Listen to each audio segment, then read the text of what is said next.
Assalamualaikum warahmatullahi wabarakatuh. Assalamualaikum. Hamdan syukron lillah. Salatu wassalamu ala asrafil anbiya'i wal mursalin. Sayyidina Muhammadin wa ala alihi wa ashabihi ajmain amma ba'du.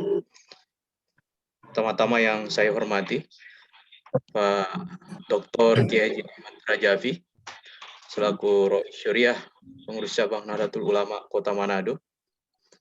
Yang saya hormati Pak Dr.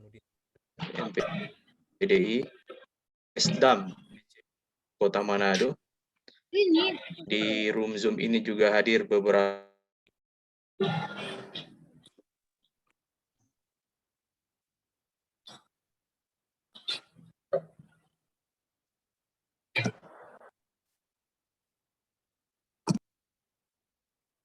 pengurus cabang dan sudah mengganggu waktu Pak Kiai pada malam hari ini.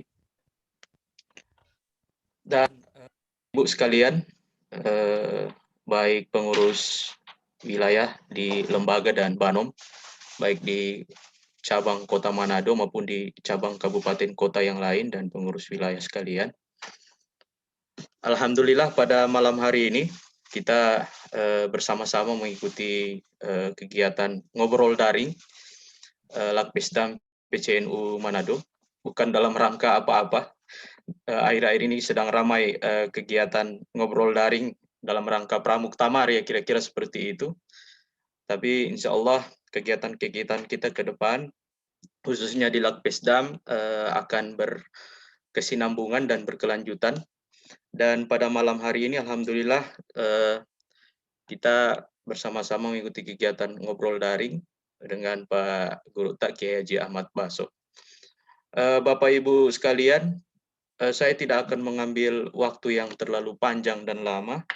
Kita memilih tema tentang apa dan siapa Nahdien itu, dari amaliyah, harakah, dan fikrah. Mungkin ini nanti akan diluruskan oleh Kiai berkaitan dengan tema kita pada malam hari ini.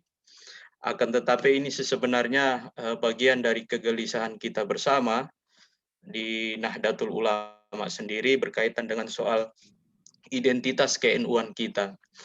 Nah, Bapak Ibu sekalian, memang di beberapa daerah atau di beberapa wilayah tentu aspek-aspek yang berkaitan dengan struktural formal ini sangat menguat di NU sendiri, dan tentu kita agak jarang melihat ada gerakan atau misalnya ideologi atau misalnya aktivitas-aktivitas yang berkaitan dengan soal ke-NU-an di ruang-ruang publik.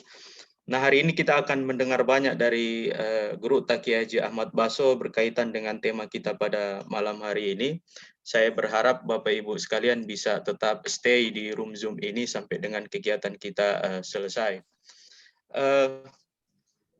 Saya serahkan sepenuhnya kepada Kiai.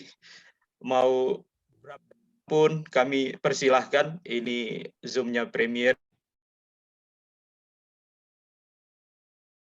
Ketua Lakbisdam lah dulu, diminta sebelum ke Pak Kiai.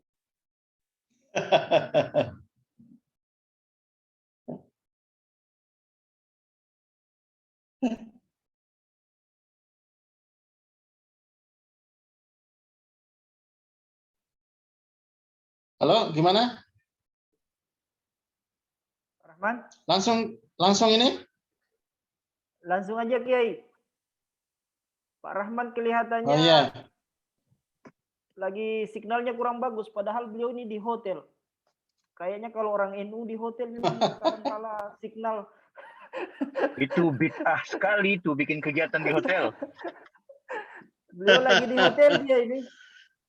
Ya silakan Pak Yai, nanti kita ini. Ya, terima kasih. Bismillahirrahmanirrahim. Assalamualaikum warahmatullahi wabarakatuh. Assalamualaikum. Alhamdulillahirabbil alamin wassalatu wassalamu ala asyrafil anbiya wal mursalin sayyidina Muhammad wa ala alihi washabihi ajma'in. Amma ba'd. Qala Allah Ta'ala fi kitabihil karim. A'udzu billahi minasyaitonir rajim. Bismillahirrahmanirrahim. Inna nahnu nazzalna dzikra wa inna lahu lahafizun. Shadaqallahul azim wa sadaqa rasuluhul karim wa nahnu ala dzalika minasyahidin wasyakirin. Pertama-tama saya mengucapkan terima kasih kepada pengurus Nahdlatul Ulama di Manado, pengurus wabil khusus kepada Kiai Jayadi. Baru saya belum kenal sama sekali Pak Kiai Jayadi, belum kenal yang ini. Pernah saya ke Manado, tapi mungkin waktu itu sempat bertemu, cuma saya belum tahu orangnya. Saya juga mengucapkan terima kasih kepada pengurus Lapesdam PCNU Manado. Semoga barokah pertemuan ini, acara ini, dan akan membawa manfaat dan masalah bagi kita semua. Amin amin ya rabbal alamin. Para hadirin hadirat, para partisipan di webinar ini yang mengambil tema tentang NU yang saya yang saya banggakan, yang saya cintai pada malam ini. Pada kesempatan ini saya mau share. Langsung aja ya, saya share ya. Iya, silakan Pak. Ya, bisa. Ini buku saya ini sebagai follow up ini wajib ini. Pengurus NU, apalagi Lapesdam ini wajib mughallaza ini. Wajib kelas 1 ini. Bukan wajib kelas bawah, ini wajib kelas atas ini. Untuk ini koleksi ini. Nah, di sini saya berbicara tentang karakter ke-NU-an ya. Kalau kita berbicara tentang karakter ke-NU-an yang disebut Nahdliyin itu, karakter ke-NU-an itu, atau yang disebut Nahdliyin itu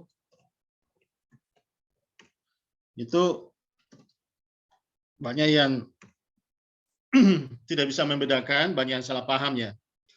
Ada Nahdliyin pada level kultur atau amalia, terus ada Nahdliyin pada level organisasi, dan ada Nahdliyin pada level ideologinya. Ideologi maksudnya di sini ideologi keislaman, kebangsaannya. Nah, 3 aspek ini yang harus dibedakan, karena kalau pengurus Lapesdam baru disunat itu masih levelnya ini kultur dan amalia, belum tentu secara organisasi dan ideologi. Jadi ini kalau yang masih levelnya di sini, ini masih NU level TK.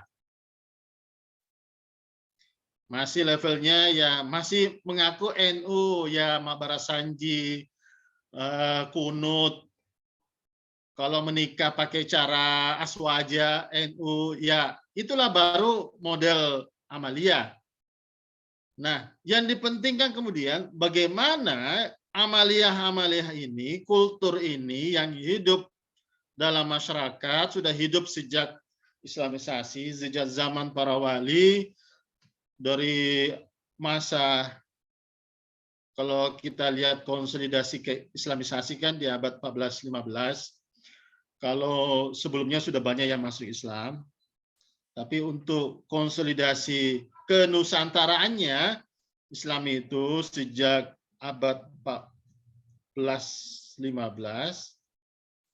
maka ini yang dibangun fondasinya, aspek ini, amalia ini. Inilah yang menusantara ini, yang disebut dengan Angajawi dalam bahasa orang Jawa, yang berbicara tentang misinya para wali mengislamkan Nusantara ini. Nah, sampai di sini para wali juga tidak sekedar, nah ini yang diikuti oleh para pengurus NU, para pemikir NU, para organisatoris NU, tidak cukup NU itu atau berbicara Islam itu hanya pada level amalia. Tapi harus diorganisir menjadi sebuah kekuatan. Kalau prosesnya itu di dalam kehidupan para wali, itu para wali bermula prosesnya itu Angajawi. Setelah itu berproses ke menjadi hamba Wonjawi. Maksudnya menjadi Nusantara. Setelah itu berproses Hamukti Tanah Jawi. Memperkokoh ke Indonesiaan ini, ke Nusantaraan ini. Nah, ini pola yang dibangun oleh para wali dari Pasai, mereka dikader di Melayu, di Malaka, di Pasai, terus ke Jawa, terus ke Indonesia Timur, sampai kemudian menjadi Menusantara, Angajawi. Nah, ini kultur ini sudah Angajawi. NU ini sudah Angajawi. Kulturnya, amaliyahnya, dari Sabang sampai Merauke, umat Islam di sini itu sudah amaliyahnya itu kunut, kulturnya banyak sekolah, banyak sudah masjid-masjid, pesantren, surau, langgar, langkara, sudah banyak dibangun. Inilah yang kemudian menjadikan Islam di Indonesia ini tersebar luas dari Sabang sampai Merauke, termasuk di Papua. Nah, ini disebut Angajawi. Nah, setelah itu ada prosesnya bagaimana kultur manusianya, amaliyahnya ini diorganisir supaya menjadi hamba wong Jawi. Dulu para wali mereka adalah asli Arab, terus bernusantara. Ketika ditanya, Anda ini orang apa? Para wali mengatakan hamba wong Jawi, bukan mengatakan hamba wong Arab. Kalau hanya menyebut hamba wong Habib, wong Sayyid, beliau memang keturunan Rasulullah, darah biru, golongan Sayyid, Ahlul Bait, maka tidak akan laku. Maka Sunan Ampel, gurunya para wali, ketika ditanya, Anda ini asli orang apa? Beliau menjawab, hamba wong Jawi. Nah, aku ini orang Nusantara, orang Indonesia. Waktu itu belum ada istilah Indonesia, tapi yang dipakai adalah istilah Jawi. Nah, Jawi ini, Jawa, Jawi itu mencakup seluruh Nusantara. Orang Makassar dalam satu naskah di abad 17 menyebut orang Jawa itu mencakup orang Melayu sampai orang Jawa. Nah, ini prosesnya menjadi hamba wong Jawi, menjadi orang Indonesia, itu harus diorganisir. Maka itulah pentingnya manusia-manusia yang ada di sini, di kultur ini, amalia ini, supaya sadar, ini prosesnya masih TK, masih belum sadar, masih tidur. Sudah banyak bergerak, sudah banyak yang model PMII, model Ansor, sudah banyak yang masuk Lapesdam, sudah banyak masuk pengurus NU. Tapi sudah banyak masuk organisasi. Tapi pertanyaannya, apakah sudah terorganisir? Ini pertanyaan besarnya ini. Banyak anak PMII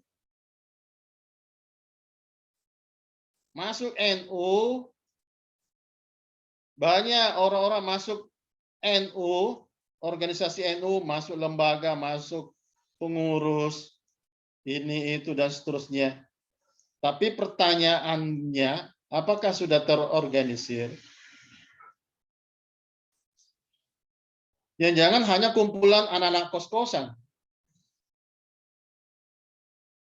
Anak PMI banyak kan, ribuan, kaderisasinya banyak.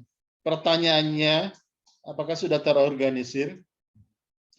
Dan jangan cuma kumpulan anak kos-kosan, kumpulan para pendemo yang mengharap nasi bungkus gratis. Ada juga pengurus NU masuk organisasi tapi ikut 212, belum terorganisir namanya. Ada pengurus NU tapi membela kelompok-kelompok Wahabi, hai, belum terorganisir namanya. Baru kumpulan pengurus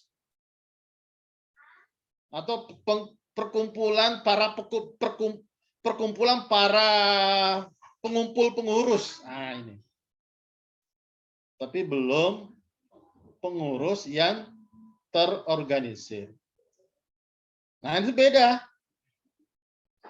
Orang yang masuk organisasi dengan yang terorganisir beda. Kalau kita bicara terorganisir, nah ini nanti bisa dibaca di buku saya, ini apa artinya menjadi NU secara organisasi.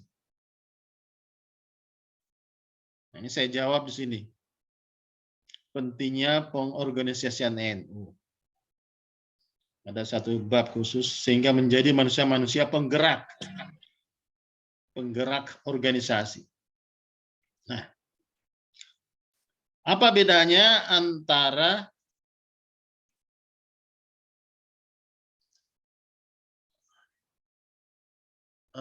masuk organisasi dan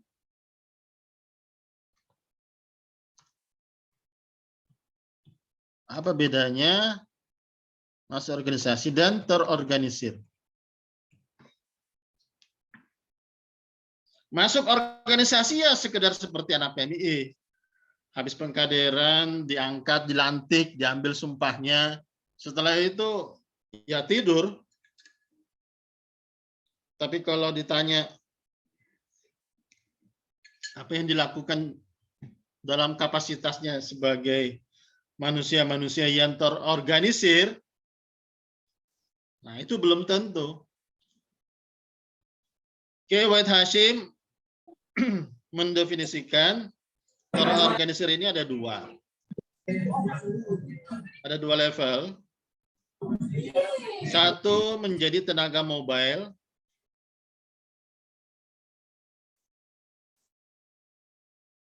Dan satu tenaga penggerak.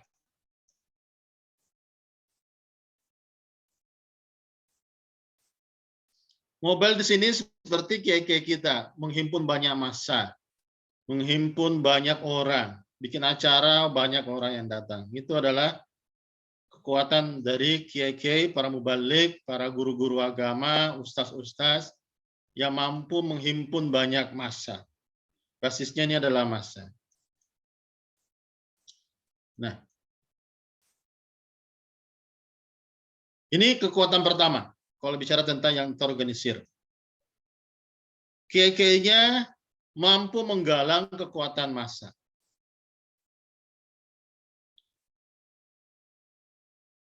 Apakah cukup? Belum. Bagaimana massa ini kita gerakkan menjadi sebuah kekuatan. Nah, itu bukan tugasnya yang mobile ini. Harus ada orang yang melakukan itu, fungsi kedua, yakni sebagai tenaga penggerak. Ini tenaga mobile. Ini kita bicara ini di lapisan kedua ya. Di lapisan yang namanya makna NU, makna Nahdliyin pada level kedua, yakni pada level organisasi. Nah, di level ini ada yang hanya masuk organisasi, ada yang terorganisir. Yang masuk organisasi ya inilah, yang NU gampang masuk angin itu ya cuma gini doang pikirannya. Masuk organisasi hanya untuk jadi kendaraan untuk tujuan-tujuan lain. Nah, itu tidak masuk. Ini namanya merusak NU dari dalam itu ini. Orang luar yang banyak masuk ke NU hanya sekedar masuk organisasi untuk tujuan lain. Nah, ini yang banyak membawa mudarat ini bagi NU. Karena mau bicara tentang NU sebagai sebuah kekuatan yang terorganisir, maka seperti ini modelnya. Pertama, ada namanya tenaga mobile, tenaga penggalangan massa, dan ada tenaga penggeraknya. bagaimana massa ini dikonsolidasi, diorganisir, disusun kekuatannya. Nah, ini tugasnya adalah menyusun kekuatan.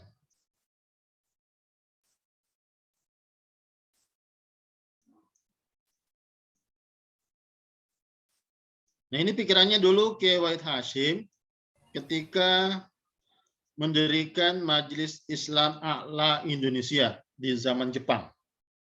Jadi ada tenaga kiai dan ada tenaga para kaum muda yang punya kapasitas organizing, menjadi pengorganisir, kekuatan organisir.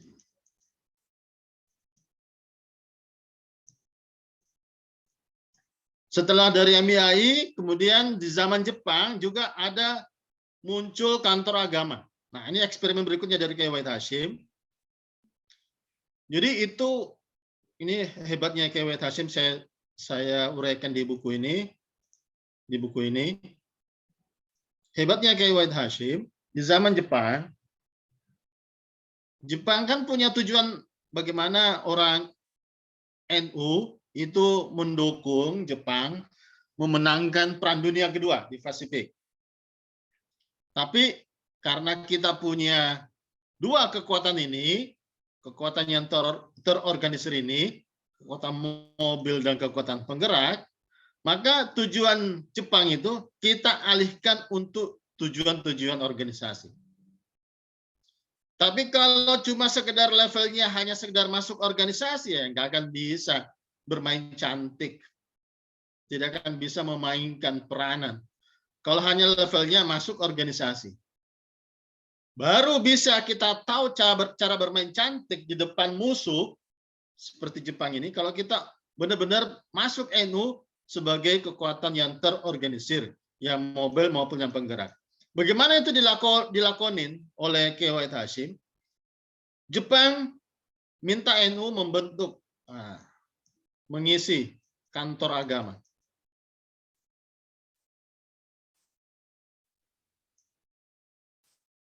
Nah, kantor agama ini dibentuk di pusat.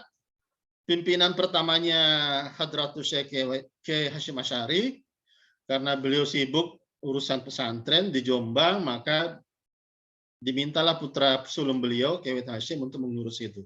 Nah, dimanfaatkanlah kantor agama ini oleh Kiai Wahid Hasyim menjadi kesempatan bagi NU untuk melebarkan sayapnya pada level ini. Nah, kalau level ini sudah tuntas ini, banyak kiai-kiai kita kan menjadi tenaga penggerak massa melalui pengajian-pengajian, tabligh akbar, melalui pesantren-pesantren, mobilisasi massa, sudah dahsyat ini sini. Tapi ini tidak cukup kalau betul-betul NU menjadi sebuah kekuatan yang terorganisir. Karena kalau dibiarkan seperti ini, nanti akan muncul seperti kekhawatirannya Hadratus Syekh, massa NU besar, tapi seperti domba-domba yang berserakan.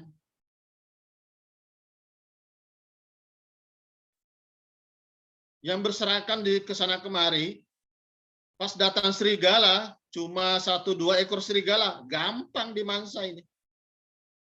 Karena tidak ada yang melindungi.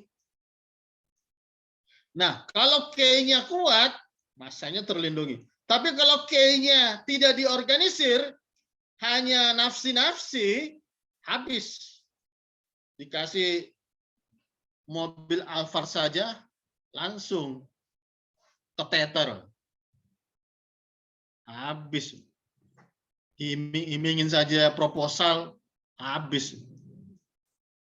Maka perlu ada perisainya, sayap pelindungnya.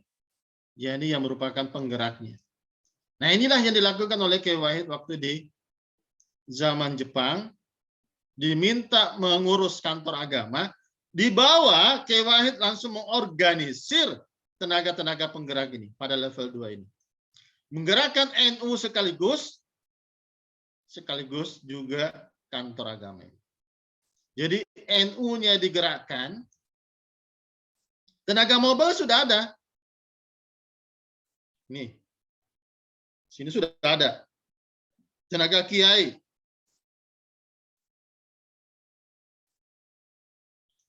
Tapi kiai kan hanya satu pesantren kan. Masih terpisah satu sama lain dengan yang lain-lainnya itu. Maka perlu diorganisir, dikonsolidasikan, dipertemukan menjadi sebuah kekuatan. Bahasanya Kiai Ahmad Siddiq kan menyusun kekuatan. Khittah itu menyusun kekuatan. Inilah bagian dari cerita tentang khittah ini juga sebetulnya. Jadi ada kantor agama, tapi yang dikonsolidasikan di bawah adalah kekuatan NU. Maka banyaklah masuk di sini, ya, di saat bersamaan kantor-kantor agama daerah, KUA, kantor-kantor penghulu, di bawah. Namanya waktu itu di tingkat kepresidenan atau di Kabupaten Sumuka namanya. Sumuka, kantor agama tingkat. Nah, ketika NU digerakkan menjadi diisi oleh tenaga-tenaga penggerak ini lapisan anak muda yang ada yang sebagian dari sekolah umum, mereka belajar organisasi modern, mereka belajar tentang ilmu-ilmu baru, mereka belajar tentang ideologi-ideologi baru, mereka belajar tentang manajemen, bagaimana tentang pengorganisasian, bagaimana menghidupkan spirit keorganisasian untuk konteks massa yang besar seperti NU ini, Nahdliyin ini.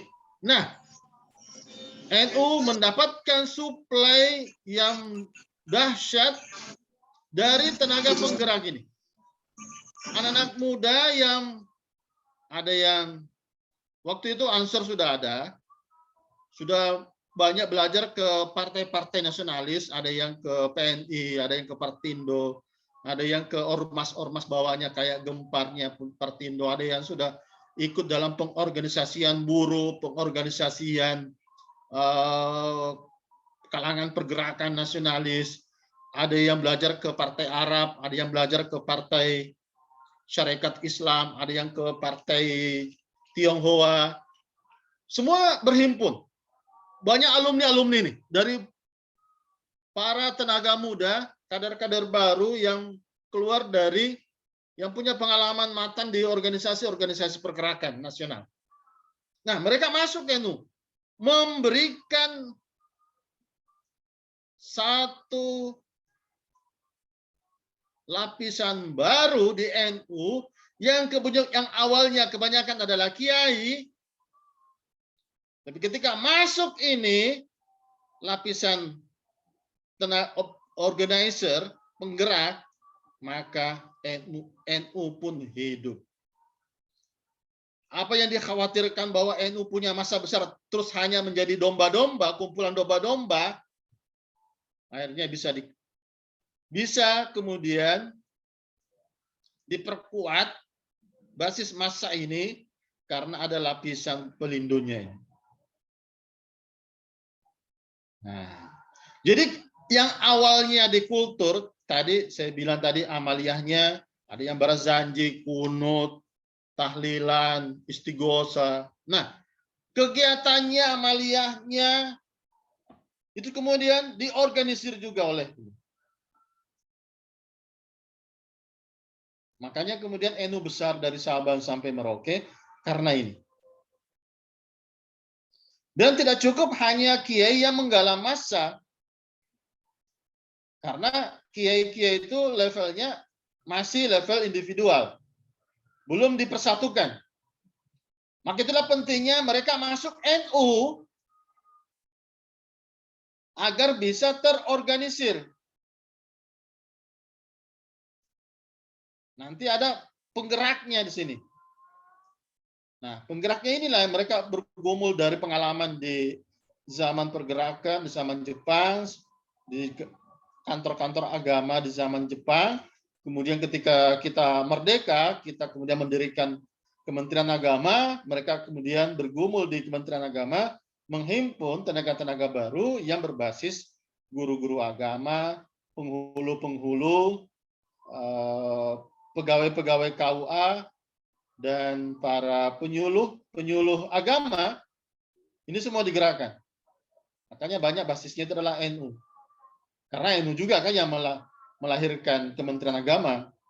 Jadi jangan dibalik, Kementerian Agama adalah hadiah untuk NU. NU adalah hadiah untuk Kementerian Agama. Karena yang membesarkan Kementerian Agama sejak dibidani kelahirannya sampai tumbuh besar itu adalah NU. Jadi NU adalah hadiah untuk Kementerian Agama. Karena dimulai oleh Kiai Wahid Hasyim. Nah, kita lihat kemudian ini. Ketika para kiai diorganisir,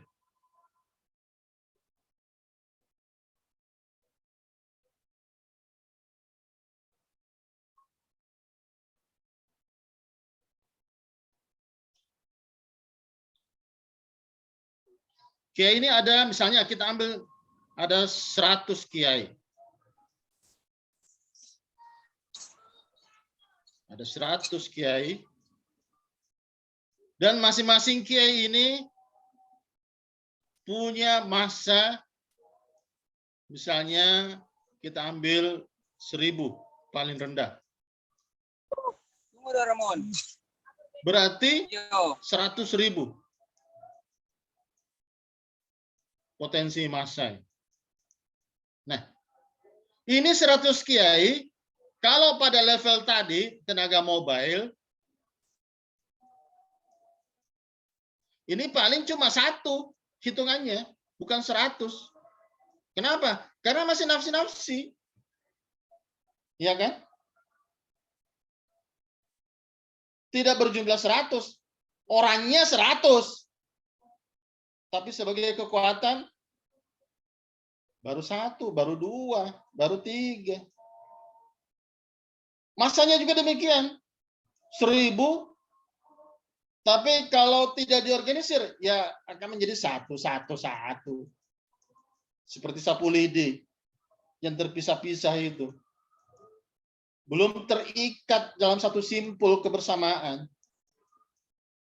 Nah, inilah yang gampang ini, seperti disebut oleh Hadratus Syekh dalam Muqaddimah Qanun Asasi. Nah, ini gampang dimansal ini para serigala ini. Para garong, para perampok. Habis ini. Nah, oleh karena itu Kiai Wahid Hasyim selain tenaga mobile harus ada tenaga penggerak.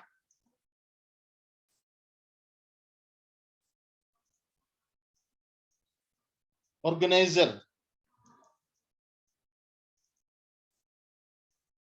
Agar nanti yang 100 kiai akan menjadi sebuah kekuatan yang solid, satu kekuatan yang tunggal, tapi di dalamnya 100 kiai.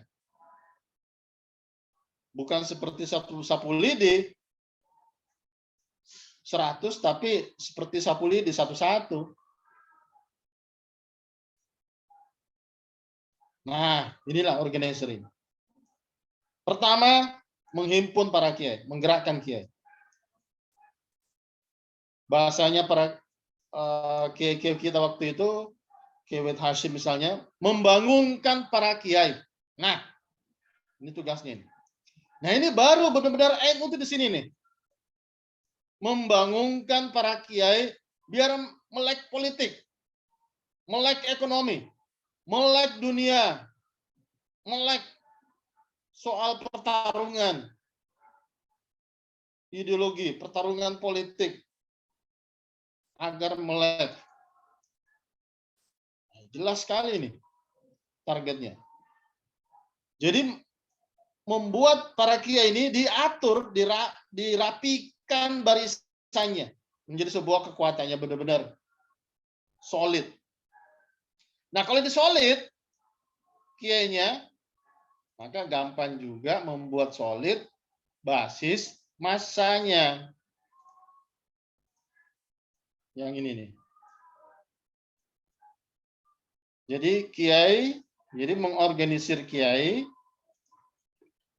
Jadi satu fungsi dari tenaga penggerak ini Itulah pentingnya organisasi. Mengorganisir, ada tenaga-tenaga yang mengorganisir para kiai sebagai tenaga mobile yang nanti akan mengkonsolidasi basis massa.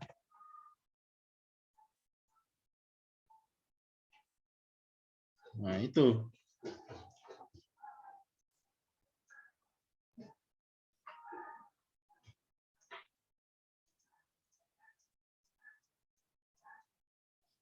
Ya, akan mengorganisir para kiai yang akan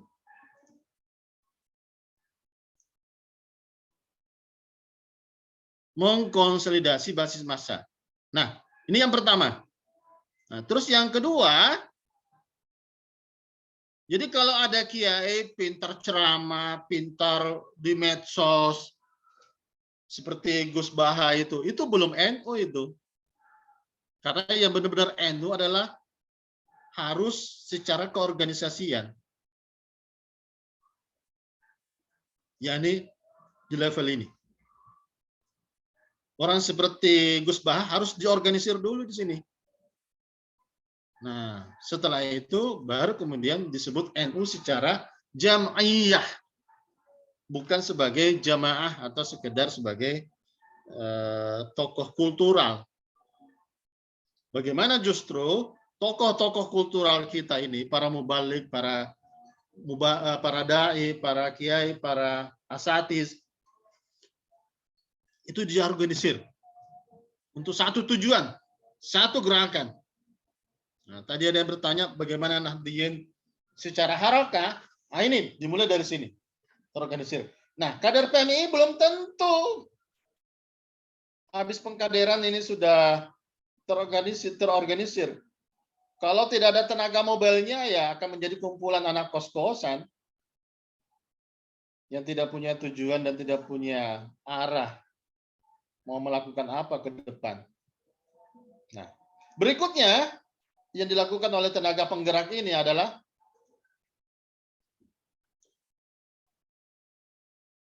menyusun kekuatan organisasi secara struktural. Nah, artinya orang yang masuk organisasi, kalau dari atas mengatakan A terus sampai ke bawah.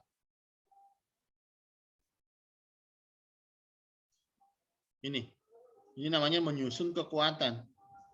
Kalau tadi menyusun manusianya, mengorganisir manusianya, ini menyusun kekuatan lembaganya, wadahnya.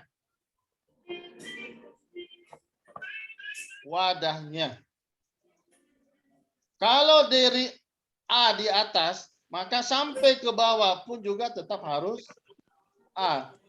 Kalau sebaliknya A di atas, di bawah menjadi A, B, C, D, E, F, G, H, itu berarti rusak organisasi. A, B, C, D, E, F, G, H, berarti rusak. Tapi kalau kita mau lihat organisasi itu solid, maka lihat suara yang dari A di atas ke bawah akan menjadi A. Yang dari B, aspirasi yang dari bawah B dibawa ke atas, maka menjadi B juga. Nah, ini bicara fungsi dari tenaga penggerak. Kalau kita berbicara tentang NU, maka pada level ini, dalam konteks organisasi ini, kita bicara menyusun kekuatan organisasi secara struktural. Satu komando. Untuk mencapai suara ini ya, musyawarah ya. Ada musyawarah mufakat, ada pengambilan keputusan yang demokratis. Di NU sudah seperti itu. Cuma suara yang sudah disepakati, yang sudah bulat disepakati itu, maka harus diamankan menjadi sebuah pilar kekuatan. Jangan malah dirapatkan A, malah dibawa menjadi B. Itu rusak. Nah inilah NU sebagai jamiah. Tidak sekedar masuk organisasi, setelah itu tidur dan bikin proposal. Tapi mencari rohnya organisasi. Apa intinya roh organisasi? Itu tadi kata Hadratul Syekh dalam Muqaddimah Qanun Asasi, jangan sampai warga NU ini seperti kata Hadratul Syekh itu, jangan sampai NU menjadi seperti domba-domba, istilahnya itu fataka'ul ghanamu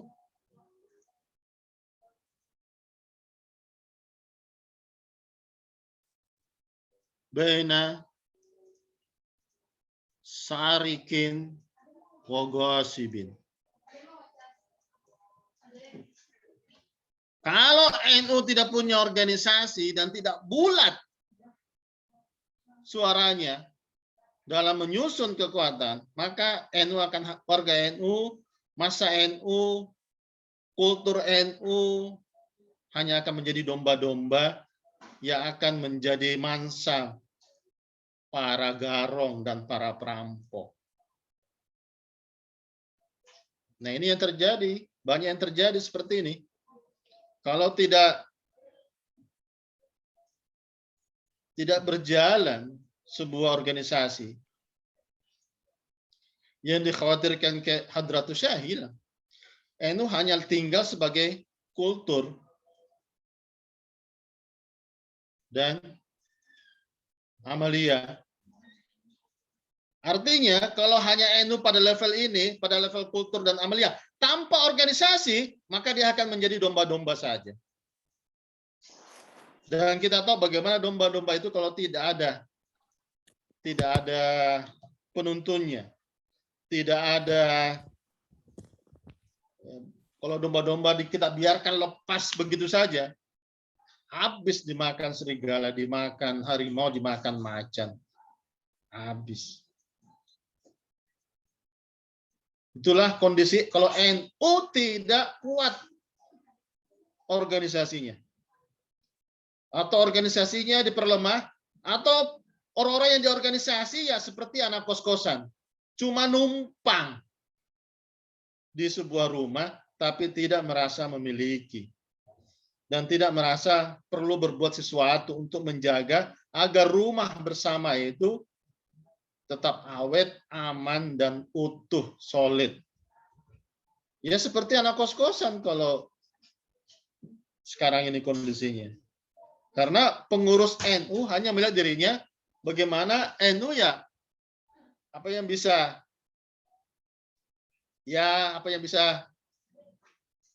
memberi keuntungan secara material, bukan bagaimana menjadi orang yang merasa diri memiliki rumah bersama itu. Kalau atapnya bocor, kita perbaiki. Ada yang rusak, kita benahi. Kalau mau roboh, kita rehab menjadi lebih bagus lagi, lebih kuat lagi, lebih solid lagi. Nah, malah semuanya masuk NU gampang, keluar masuk seperti anak kos-kosan. Akhirnya apa? Akhirnya NU hanya menjadi domba-domba saja. Kultur, masanya, amaliyahnya semuanya jadi domba-domba. Karena hilang watak NU sebagai jamiah, yakni sebagai kekuatan penyusun, kekuatan yang terorganisir sesuai dengan mandat Muqaddimah Qanun Asasi sampai muktamar-muktamar. Ini sudah saya tekankan sudah saya tulis di buku ini. Nah, kita masuk ke level ketiga, mana NU? Wah, ini lebih tinggi lagi nih. Ini yang lebih dahsyat ini. Ini yang membuat NU NKRI ini bisa terjaga karena ada paku buminya, yakni NU ini. Paku bumi NU ini yang mana? Bukannya level pertama, bukan juga pada level kedua saja, tapi harus naik ke atas. Yakni pada level ketiga tadi yang saya sebut, pada level ideologinya. Karakter ideologinya. Yakni pembibitan karakter keislaman kebangsaan. Ini benar-benar karakter para wali nih. Ini yang merupakan level tertinggi menjadi NU. Yakni menjadi NU pada level ideologi keislaman kebangsaan. Banyak orang NU, banyak santri ngaji, tapi cuma sampai di level ini. Kata Snuk Hogronya, baguslah. Kalau ada orang NU, ada Muslim, rajin ngaji. Rajin sholat, rajin ke masjid. Rajin baca kitab kuning. Tapi jangan sampai masuk ke sini. Nah, kalau ada santri ikut ke sini, habisin.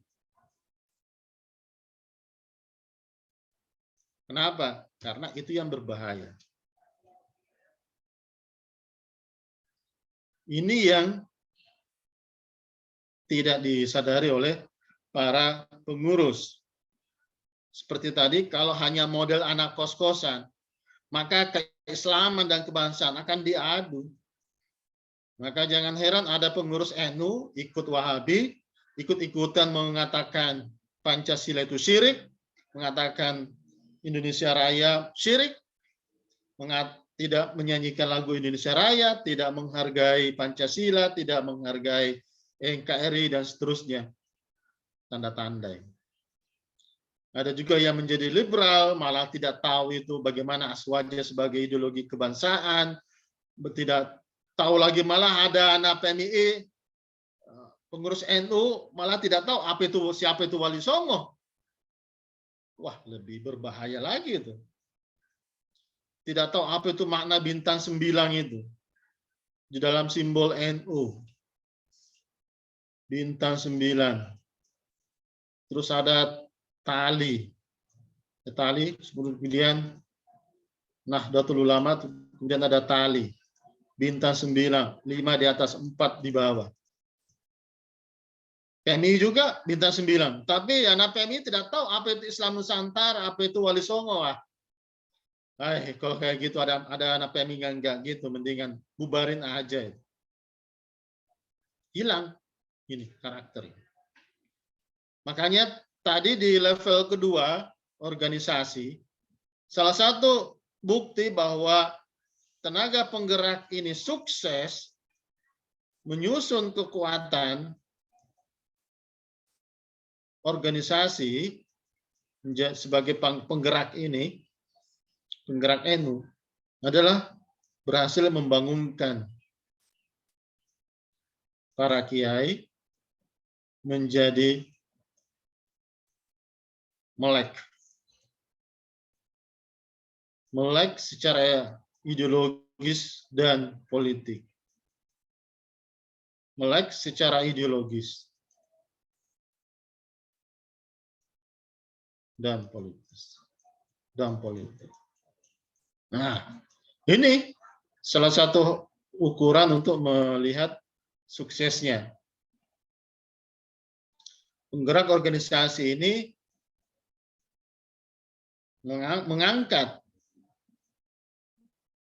ideologi ke-NU-an pada level keislaman dan kebangsaan sekaligus. Inilah tadi tolak ukurnya ketika pertama para wali itu adalah Ngajawi, setelah itu Hambawon Jawi, setelah itu Hamukti Tanah Jawi. Nah, ini level ketiga ini. Ideologi kebangsaan, Hamukti Tanah Jawi artinya memperkuat, memperkokoh keislaman kebangsaan. Punya visi ekonomi kebangsaan, punya visi ekonomi pendidikan kebangsaan, punya visi tentang ilmu kebangsaan, punya visi tentang politik kebangsaan, dan seterusnya. SDM kebangsaan, dan seterusnya. Nah itu digodok. Itulah pentingnya NU sebagai organisasi menyusun kekuatan. Sebagai kekuatan yang terorganisir. Maka harus di sini. Harus sampai level ini. Kalau enggak ya itu kembali lagi hanya menjadi anak kos-kosan. Yang kalau rumahnya bocor, rusak ya cuek aja. Mau engkar ini rusak, mau miskin atau apa ya, cuek aja. Karena tidak punya visi kebangsaan, tidak punya visi ekonomi kebangsaan, tidak punya visi pendidikan kebangsaan, politik kebangsaan, SDM kebangsaan dan seterusnya. Maka ya itu hanya akan menjadi anak kos-kosan. Nah ini intinya kalau kita bicara tentang NU pada level dari level pertama Amalia, kultural, baru ke level organisasi dengan dua pilarnya, tenaga mobile dan tenaga penggerak. Setelah itu masuk kepada ideologisasi. Ya ini gimana membangun keislaman dan kebangsaan. Nah, ada juga yang kebangsaan tapi tidak malah membenci Islam. Wah, itu juga yang bikin rusak. Itulah pentingnya NU harus membawa kelompok-kelompok kebangsaan ini harus mencintai agama Islam ini. Itulah posisi NU. Karena kalau masih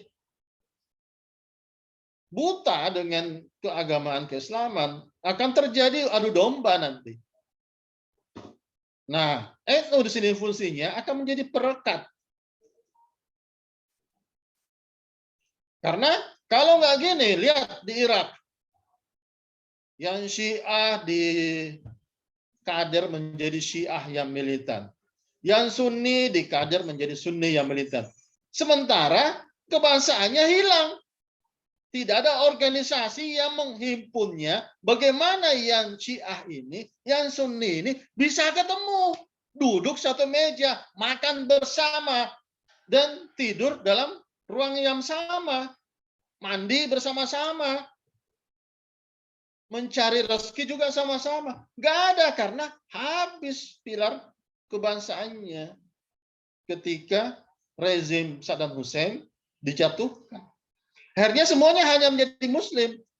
Akhirnya apa? Muslim yang fanatik, puritan, akhirnya gampang kutip ayat untuk saling menjatuhkan.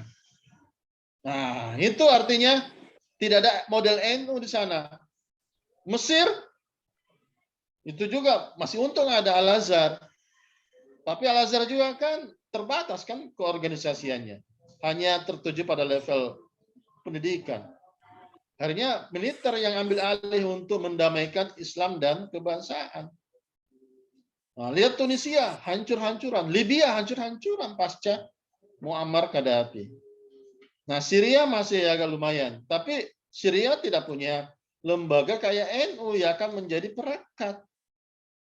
Nah, NU akan tampil sebagai perekat kalau sudah masuk ke level ketiga ini. Kalau hanya level pertama atau kedua, belum. Nah, dari sini kita bicara tentang Islam rahmatan lil alamin. Untuk konteks NU membawa kedamaian dan harmoni bagi segenap umat manusia di dunia ini. Oke, saya kira gitu dulu pengantar saya tentang makna ke-NU-an pada 3 level ini. Nanti kita bisa diskusi lebih lanjut tentang ini. Untuk lebih jelasnya nanti bisa dibaca di buku saya. Buku ini yang akan memberikan wawasan yang lebih luas dan lengkap tentang 3 makna berorganisasi, 3 makna ber-NU ini di dalam buku ini. Oke, saya kira gitu. Lebih dan kurangnya mohon dimaafkan. Wallahul muwaffiq ila aqwamit thoriq. Wassalamualaikum warahmatullahi wabarakatuh.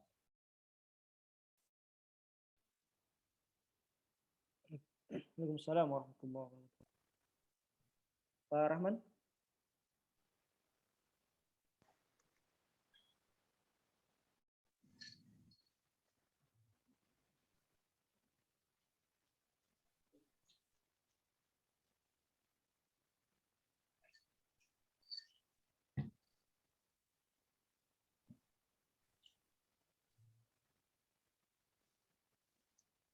Baik, terima kasih Yai atas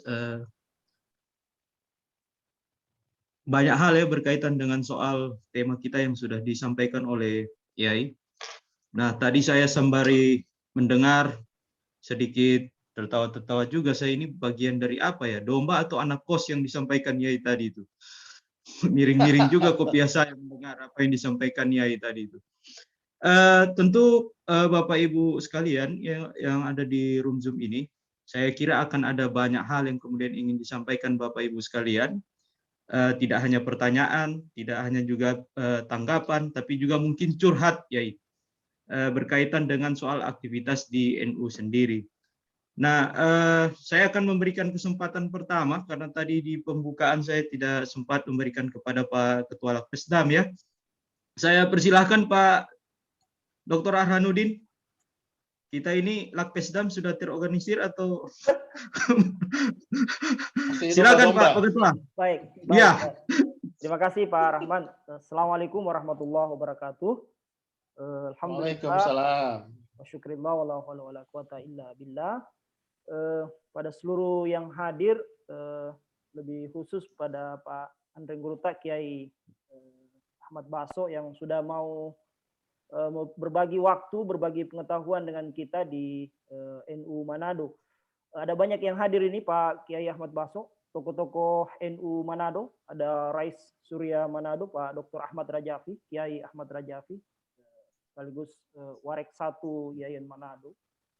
Ada sekretaris juga nih, sekretaris NU Manado Pak Effendi Gani, ada beberapa pengurus NU Manado, dan ada juga Pak Dr. Abeng ini, Wakil Ketua PW NU Sulawesi Utara, dan teman-teman yang lain ada banyak saya lihat dari lembaga-lembaga, ada dari Minahasa juga ini saya lihat ada. Tentu pertama ini sekedar informasi, ini kegiatan pertama ya Lakpesdam Pak Rahman ya, kegiatan pertama kita setelah dilantik beberapa bulan yang lalu, dan mudah-mudahan ini menjadi awal yang baik dan bisa terus berlanjut ya, untuk paling tidak seperti yang disebutkan tadi menjadi kader penggerak lah, kira-kira begitu ya Lakpesdam ini, untuk bisa membangkitkan para kiai di di Manado, kota Manado begitu. Nah, terkait apa yang disampaikan tadi, saya kira menarik sekali ya untuk bisa kita diskusikan, mencoba melihat kembali diri kita masing-masing sebagai warga dan kader NU ya, terutama kita di kepengurusan begitu, terutama di Lakpesdam. Posisi kita sekarang ini sudah sampai di mana? Apakah masih sekedar mengeluh-ngeluhkan tradisi atau amaliyah kita, tetapi pada posisi organisasi dan tadi ideologi belum sampai ke sana, atau jangan-jangan kita ini masih NU kelas TK kalau menurut Pak Kiai Ahmad Baso tadi. Nah, mungkin memang perlu diperjelas Pak Kiai, kadangkala di awal-awal kita ber-NU ini semangat kita ini menggebu-gebu biasanya. Jadi ketika kita setelah dilantik jadi pengurus, di dalam itu menggebu-gebu sekali. Lama-lama kita jadi masuk angin karena mungkin support system juga tidak ada, lalu motivasi juga, apalagi kalau kita sudah tidak pernah yasinan, amaliyah juga kurang, akhirnya spiritualitas kita menjadi menurun, lalu finansial juga tidak ada, akhirnya ya kalau kita di Manado ya cuma kumpul-kumpul di Ampal 5, di Jarot, dan selesai begitu saja begitu ya. Nah, mungkin perlu dan ada, kebanyakan minum kopi. Ya, minum kopi ngopi dan mak domeng. Ya. Mak domeng biasanya ya. Kalau kita pakai ada jalan roda di Manado, itu terkenal sekali tempat ngopi-ngopi sambil membicarakan segala hal. Nah, mudah-mudahan kita terutama di NU Manado dan di Lakpesdam tidak masuk angin ya, dari tetap terjaga. Nah, mungkin perlu diperjelas kira-kira bagaimana cara kita itu mensinergikan tadi ya antara amaliyah kultural, organisasi, dan ideologi ya. Gimana cara menyeimbangkannya supaya tetap terjaga begitu. Karena kadang-kala kalau kita semangat mengurus NU lebih ke aspek-aspek ideologis dan harakat tadi misalnya, itu kita juga jarang lupa salat 5 waktu juga kadang-kala telat sholat telat begitu ya, atau karena semangatnya ngurus NU sampai ngurus persiapan muktamar misalnya, lupa dia menjamak salat tanpa halangan biasanya, jadi setengah siap kalau kalau ini kan, itu gimana itu cara mempertahankannya? Apalagi misalnya kalau dalam tradisi waliullah kan kita tentu ada salat-salat malam dan amalia-amalia yang perlu kita dalam tradisi tarekat misalnya kan ada hal-hal yang perlu kita lakukan gitu. Nah ini mungkin perlu ada tips dari Pak Yai, Pak Ahmad Baso, Kiai Ahmad Baso, gimana menyeimbangkan itu ya supaya tidak miring ke kiri dan tidak miring ke kanan. Saya tidak mau bicara soal moderasi beragama ya, bukan ke situ maksud saya ini. Gimana cara menjadi NU yang tetap amaliyahnya kokoh begitu dan harokahnya, fikriyahnya juga organisasinya bisa tetap matang begitu, mantap. Itu mungkin perlu ada ada tips tersendiri. Saya terakhir membaca buku Pak Yai Ahmad Baso itu tentang agama NU untuk NKRI. Saya kira itu yang akan menjadi pembahasan. Ternyata ada lagi nih buku yang baru tadi soal kitab NU dan politik ya. Saya kira perlu wajib jilid 1 dan jilid 2 ya, Pak Yai Ahmad Baso. Itu mungkin satu jilid. Oh, 1 jilid. Perlu jadi wajib ini Ya. Pak Rahman untuk dibagi-bagi ke teman-teman Lakmesdam sesuai syarat dan ketentuan yang berlaku begitu ya. Harus. Saya kira itu dari saya Pak Rahman, tentu apresiasi yang luar biasa karena dari tadi saya kira ini kita hampir 50 orang ya, ada beberapa yang keluar, ada beberapa tokoh-tokoh NU Manado ini yang menyempatkan hadir, terutama Pak Yai Ahmad Rajapi ini kita tahu beliau kurang sehat, juga Pak Sekretaris NU Manado juga anaknya kurang sehat tetapi menyempatkan hadir. Mudah-mudahan ini menjadi bagian dari upaya menggerakkan lah kira-kira begitu ya, seperti yang disebutkan oleh Pak Yai Ahmad Baso tadi. Saya kira demikian dari saya Pak Rahman, mudah-mudahan ada yang lain. Wallahu muwaffiq ila aqwamit thoriq. Assalamualaikum warahmatullahi wabarakatuh. Waalaikumsalam warahmatullahi wabarakatuh. Baik, terima kasih Pak Ketua. Mungkin bisa langsung ditanggapi, Yai. Ya, siapa tadi namanya? Mas siapa ya? Saya Ketua. Arhan, Pak Arhan. Pak Arhanuddin. Siap. Pak Arhanuddin Beliau Salim. orang Asli? Bulukumba yang sudah minahasa, Bang. Oh, Bulukumba ya aslinya. Bulukumba apa Yai? Siap. Ya. Ya, saya mau share lagi ya, supaya ini kayak seperti ini Pak, di dalam ruang kelas coret-coret di papan tulis ini. Tadi saya bilang itu ada 3 ya, 1, 2, 3. Ini amaliyahnya. Tadi ini organisasinya. Ini ideologinya.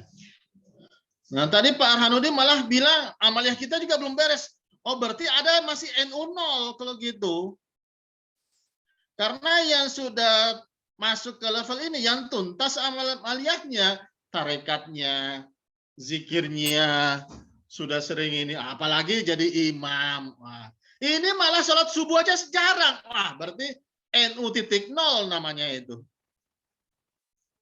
Ini yang mestinya, wah ini ya. Ini titik 0 ini gimana ya cara menggarapnya ini? Ini perlu tobat dulu kayaknya ya.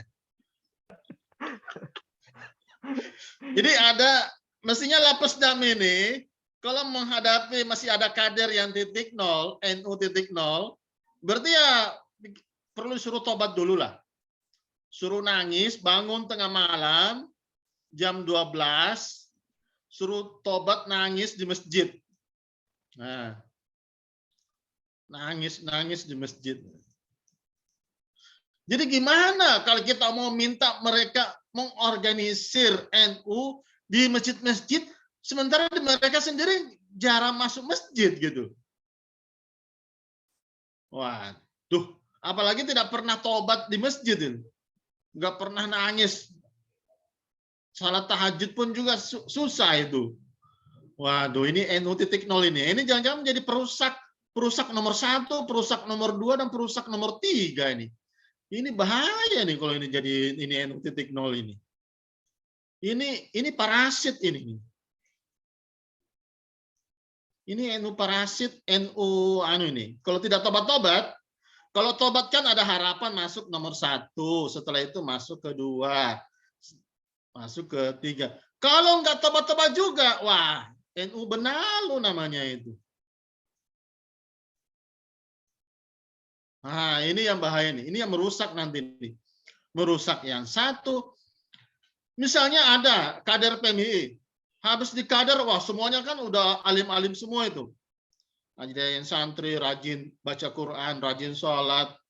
Pas masuk, lihat senior-seniornya di base camp, jarang sholat, malas ibadah, rusak semuanya itu. Kader-kader baru itu.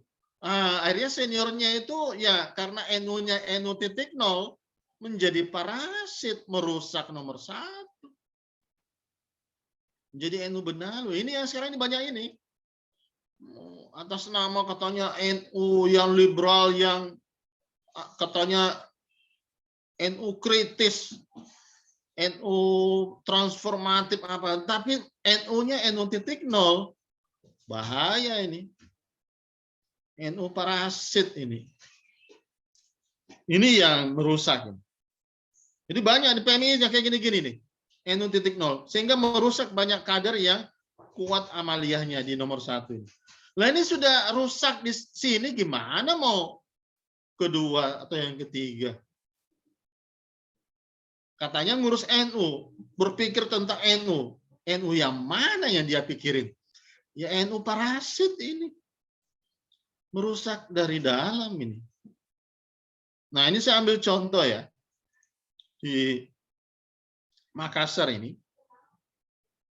Ada peneliti namanya James Peacock. Nulis buku itu Purifying the Faith. Ada bukunya itu. Sudah saya tulis di dalam buku itu, saya singgung dalam buku Agama NU untuk NKRI. Ini menarik ceritanya. Ini bisa jadi inspirasi nih bagi pengurus ini. James Peacock, Purifying.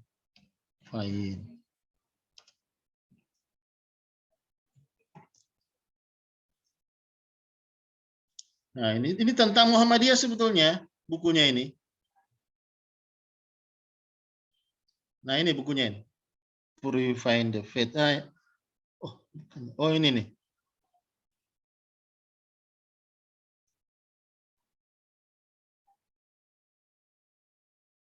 Ya ini Purifying the Faith. Ini tentang Muhammadiyah sebetulnya. Nah, suatu kali ini penelitiannya tahun 72, datang ke Makassar tahun 72. Di Makassar mau ketemu orang Muhammadiyah. Nah, dia mau bandingkan juga dengan NU.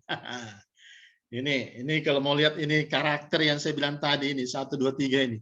Ini sudah bukan lagi levelnya 0, tidak ada NU.0 di sini nih. Ini NU parasit ini enggak kita bicarakan ini. Ini yang perusak. Ini kerjanya nanti lapis dam ini agenda pertama ini mentobatkan ini para parasit ini. Nah, datang ke Muhammadiyah. Datang ke kantor. Nah, patokannya kan James ini adalah kantor. Nah, langsung kesan pertama ketika melihat kantor Muhammadiyah, wah, bagus. Bagus, ideal. Nah, ini cocok ini. Ini. Tentang Islam modern. Udah kan? Ini di Makassar. Setelah itu datang ke NU. Datang ke kantornya. Waktu itu ada di Jalan Nusantara, tahun 72 ini. Kantornya di Jalan Nusantara, di situ kantornya Ansur juga, di sampingnya ada kantornya Jikala, bapaknya JK, situ juga berkantor di Jalan Nusantara.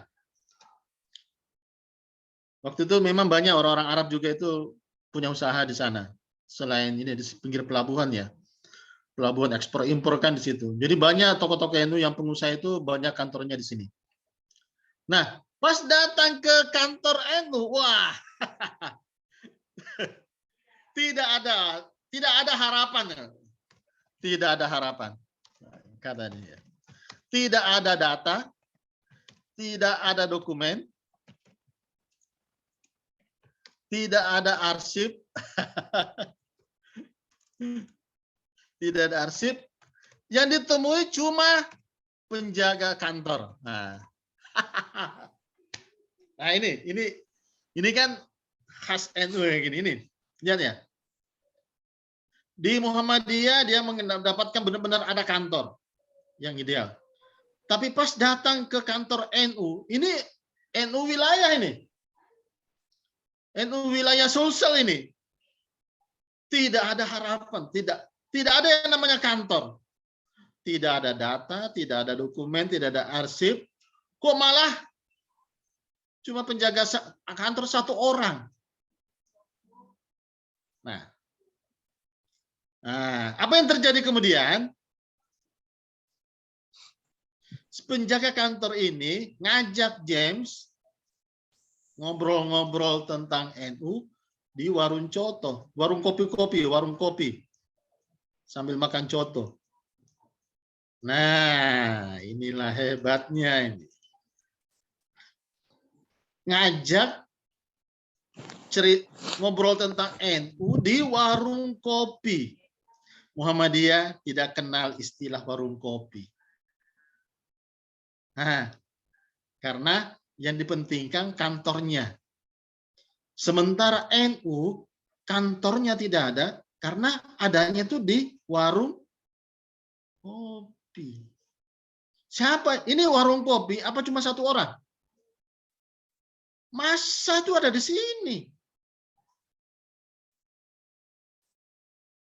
Nah, ketika James orang Amerika ini dibawa ke warung kopi, ngobrol NU, narasumbernya semua masa ini.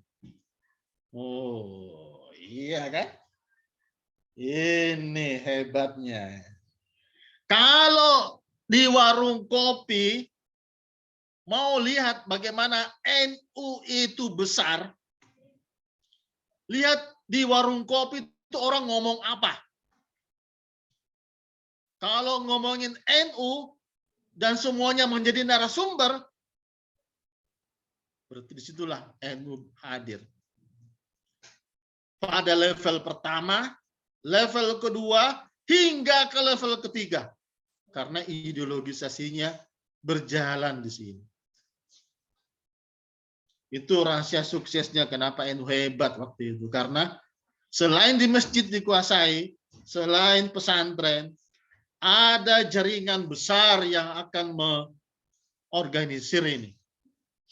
Apa itu? Warung kopi. Makanya penjaga kantor ini pede bawa orang Amerika ini ke warung kopi untuk lihat. Ini loh, NU itu ada di sini. Nah, lihat ya. Kalau sudah orang warung kopi itu sudah bicara NU, itu kan artinya kan kaderisasi kan sudah berjalan kan. Pengorganisasian juga lancar di warung kopi. Dan juga ideologisasi keislaman kebangsaan hadir karena yang menguasai itu adalah orang NU. Penjaga kantor tapi di kantor tidak ada apa-apa, tapi mau lihat NU ya di sini. Lihatlah suara-suara masanya, basisnya. Ini yang tidak ditemukan James Peacock waktu datang ke Muhammadiyah. Tidak ada warung kopi. Yang ada kantor, memang kantor ya modern kan. Tapi masanya mana masanya? Mana pembibitan ideologisasinya? Enggak ada kan? Ini hanya seperti melihat orang yang hidup di Menara Gading, tapi jauh dari basis masyarakatnya. Nah, Lapas dan Manado sudah berapa banyak warung kopi yang dikuasai untuk kaderisasi dan ideologisasi?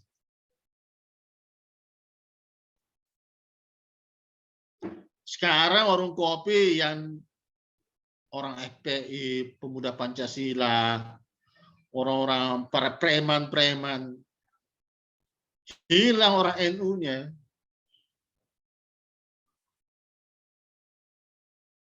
Padahal dulu ini adalah media strategisnya orang NU, membangunkan kesadaran, nomor satu, membangunkan kultur organisasi, nomor dua, dan membangunkan karakter ideologi. Nomor tiga, warung kopi. Ini nih. Ini yang menjadi tantangan ini. Jadi tempat-tempat seringnya orang berkumpul ini, itu menjadi wilayah kaderisasinya penjaga kantor ini. Karena penjaga kantor ini sudah levelnya kan tenaga penggerak kan. Menggerakkan orang. Kalau sudah menguasai warung kopi, gampang bawa kiai ceramah di situ, bawa pengurus NU ngomong di situ. Tinggal bagaimana penjaga kantor ini mengelola manusia-manusia yang ada di sini bisa menjadi betul-betul NU secara jamiah, secara jamaah, dan juga secara ideologis. 1, 2, 3 betul-betul tergarap secara maksimal. Nah, ini yang sekarang. Nah, liciknya Orde Baru itu yang bikin licik. Merusak NU. Mereka juga tahu itu. Mau merusak NU, rusaklah warung kopi ini. Gimana caranya? Masukin bir. Dan masukin forecast, tempat judi. Ramal-ramal angka. Wow. Sejak itu hancur. Preman lah yang masuk. Bayangin, pintar dulu Orde Baru Golkar waktu itu. Merusak basisnya NU di warung kopi dengan masukin bir. Katanya ini banyak orang yang suka, lebih pemilik warung cepat kaya. Terpancing. Terus masukin preman, bawa preman minum kopi di situ, sekaligus mabuk-mabukan. Habis warung kopi, habis NU-nya. Akhirnya semua menjadi kuning. Ini liciknya ini permainan. Sejak itu kemudian orang NU tidak lagi dikumpul-kumpul di warung kopi. Nah, di situ tempatnya maksiat kan, mabuk-mabukan kan, dan perjudian. Bukan lagi di situ orang salawatan bicara NU, habis. Nah, sekarang siapa yang masih bisa merawat itu semua? Siapa lagi?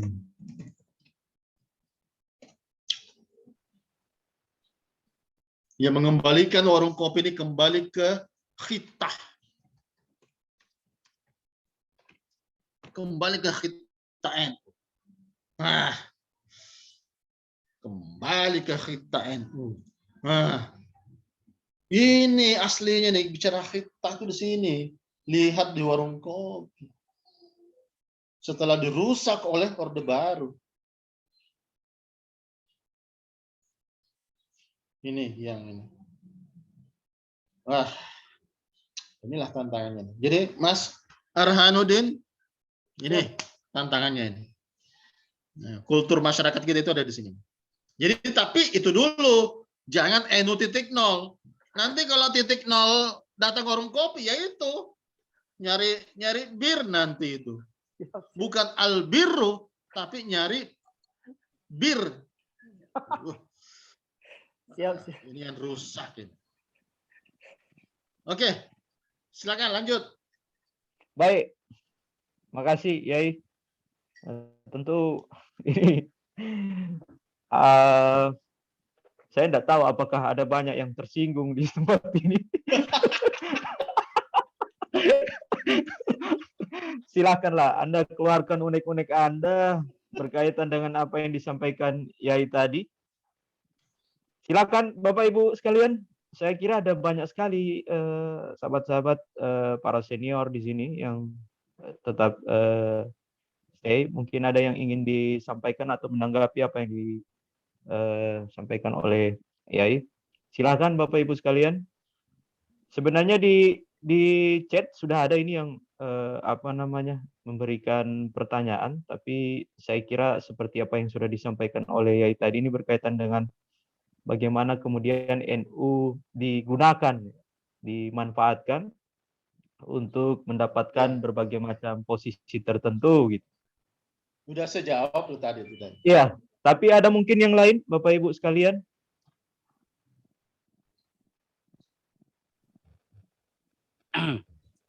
Silakan Mas Rianto, ini santrinya almarhum Yai Agus Sunyoto. Silakan, Mas. Oh ya. Wah, ada suasana Natalnya di belakang. Ya, silakan Mas Rianto dari Malang. Ya, terima kasih. Assalamualaikum warahmatullahi wabarakatuh. Ya, saya hormati yang Bapak Haji Ahmad Baso dan juga Bapak Kiai-Kiai lain dan tentunya para tetua-tetua NU yang di Kota Manado. Ada beberapa penjelasan tadi ya dari Bapak Kiai ya. Terkesan ini ya, ada banyak hal yang jadi sebuah kerumitan atau sebuah kerunyaman gitu ya, seolah-olah di NU ini harus ini itu dan ini itu gitu ya, bla bla bla banyak gitu ya. Kalau saya melihat sejauh ini NU memang ada NU turunan dan juga tidak sedikit NU dadakan, apalagi dengan konstelasi politik yang begitu ini ya, ya agak sedikit menyita pemikiran tentunya. Akan tetapi terlepas dari semua itu, sebenarnya NU itu adem ayem ya, tanpa ada sebuah masalah. Karena sumber masalah adalah ketika kita mempermasalahkan. Dan sumber masalah itu sendiri juga NU. Kenapa saya katakan demikian? Mengutip dari sepak terjang Kiai Haji Abdurrahman Wahid, beliau selalu melakukan hal-hal yang di luar nalar kita, dan itu pun dijadikan sebuah sumber masalah oleh orang yang mungkin belum sampai pada tingkatan atau titik pemahaman tertentu, sehingga terjadilah gejolak-gejolak yang begitu ini ya signifikan ya tentunya, sehingga Bapak Kiai Abdurrahman Wahid pun waktu itu almarhum banyak juga diserang kanan kiri. Nah, saya berharap tentunya kita semua itu bisa lebih arif dalam hal melihat situasi dan kondisi saat ini, apalagi juga sudah mau muktamar ya, karena banyak juga hal-hal yang tentunya akan terjadi isu-isu yang tidak diinginkan. Dan lagi-lagi tentunya semua itu tidak terlepas dari nama sebuah untuk mencari sebuah jabatan. Harapan saya tentunya dan mungkin juga sebuah pertanyaan untuk Pak Kiai, bagaimana membedakan NU turunan dan juga NU dadakan. NU yang benar-benar tulen. Kalau saya garis bawahi sedikit dari pernyataan Pak Kiai tadi, justru NU tulen adalah NU yang yang sangat menjaga tradisi amaliyah, meskipun terkesan tidak terorganisir ataupun juga mempunyai pandangan politik kebangsaan ya, atau Islam kebangsaan.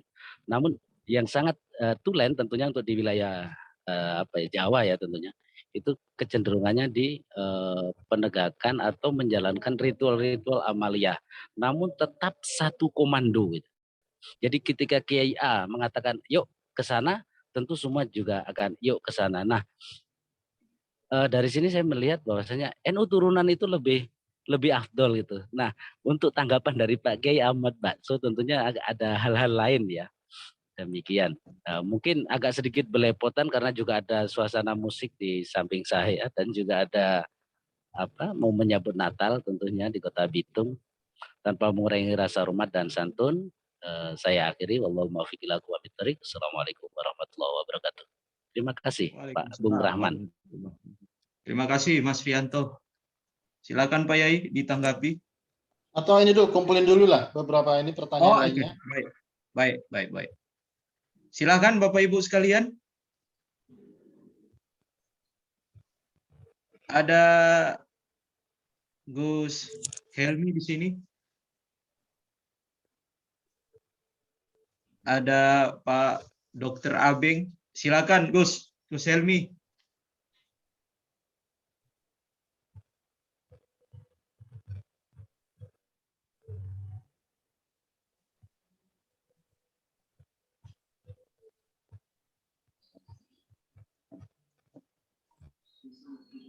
Terima kasih. Assalamualaikum warahmatullahi wabarakatuh. Waalaikumsalam. Saya sempat memberi catatan di chat itu. Afwan Kiai, saya pertanyaannya sederhana. Biasanya di dalam momentum pergantian kepengurusan itu ada tren di kita di Sulawesi Utara atau di NU Kota Manado misalnya, itu terpaksa harus meng-NU-kan orang ketika pengisian struktur. Nah, ini sesungguhnya fenomena tarikannya apakah kemudian lebih mempertimbangkan lebih potensi jualannya itu lebih menjual ketika misalnya mengisinya dengan orang-orang yang justru bukan orang NU. Karena labelisasi di luar NU kayaknya lebih laku dibanding labelisasi NU yang sesungguhnya. Bisa kita lihat dari fakta-fakta beberapa konferensi wilayah misalnya, tarikannya cukup kuat, ya harus mengenukan orang. Dan sekali lagi teman-teman, saya mohon maaf, ini sentilan tapi fakta. Afwan Kiai sebelumnya, Assalamualaikum warahmatullahi wabarakatuh. Waalaikumsalam warahmatullahi wabarakatuh. Baik, Gus. Siap. Nanti kita lanjut lagi. Ya. Saya serahkan ke Bib Taufik Bilfaqih. Silakan Bib.